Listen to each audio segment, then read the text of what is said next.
வணக்கம் and welcome to our channel. நம்ம channel இது வரைக்கும் சப்ஸ்கிரைப் பண்ணாதவங்க ப்ளீஸ் சப்ஸ்கிரைப் பண்ணிக்கோங்க. அதோட பக்கத்தில் இருக்கிற பெல் ஐக்கானையும் கிளிக் பண்ணிக்கோங்க. அப்போ தான் நம்ம சேனலில் போகிற வீடியோ எல்லாம் உங்களுக்கு நோட்டிஃபிகேஷன்ஸாக உடனுக்குடனே வந்து சேரும். இப்போ வீடியோக்குள்ளே போகலாம்.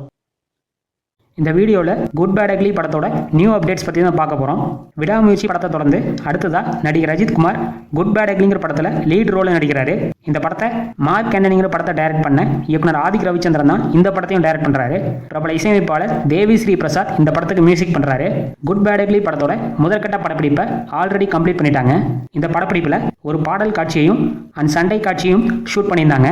இந்த நிலையில் இப்போ புதுசாக வந்திருக்கிற அப்டேட் என்னன்னா, குட் பேட் அக்லி படத்தோட இசையமைப்பாளரான தேவி ஸ்ரீ பிரசாத் ரீசெண்டாக ஒரு இன்டர்வியூவில் குட் பேட் அக்லி படத்துக்காக மாசான ஒரு ஓப்பனிங் சாங்கை கம்போஸ் பண்ணியிருக்கிறதாவும், இந்த பாடல் காட்சியில் நடிகர் அஜித் குமார் செமையாக டான்ஸ் ஆடி இருக்கிறதாவும், இந்த பாடல் காட்சி நடிகர் அஜித் குமாரோட ரசிகர்களுக்கு சர்ப்ரைஸாகவும் அண்ட் மிகப்பெரிய விருந்தாகவும் இருக்கும்னு சொல்லியிருக்காரு.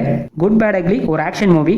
இந்த படத்தை நெக்ஸ்ட் இயர் 2025 பொங்கல் ஸ்பெஷலாக தியேட்டர்ஸில் ரிலீஸ் பண்ண போகிறாங்க. குட் பேட் அக்லி படத்தை பிரபல தெலுங்கு தயாரிப்பு நிறுவனமான மைத்ரி மூவி மேக்கர்ஸ் ப்ரொடியூஸ் பண்ணுறாங்க. நடிகர் அஜித் குமாரோட விடாமுயற்சி அண்ட் குட் பேட் அக்லி படத்துக்கு நீங்கள் எந்த அளவுக்கு ஈகராக வெயிட் பண்ணுறீங்கன்னு மறக்காம கமெண்ட் செக்ஷனில் சொல்லுங்கள். அதோட இந்த வீடியோவை உங்கள் ஃபேமிலி அண்ட் ஃப்ரெண்ட்ஸுக்கும் ஷேர் பண்ணுங்கள், லைக் பண்ணுங்கள். மேலும் இது போன்ற சினிமா நியூஸ்களுக்கு நம்ம சேனலை மறக்காமல் சப்ஸ்கிரைப் பண்ணிக்கோங்க. தேங்க்ஸ் ஃபார் வாட்சிங்.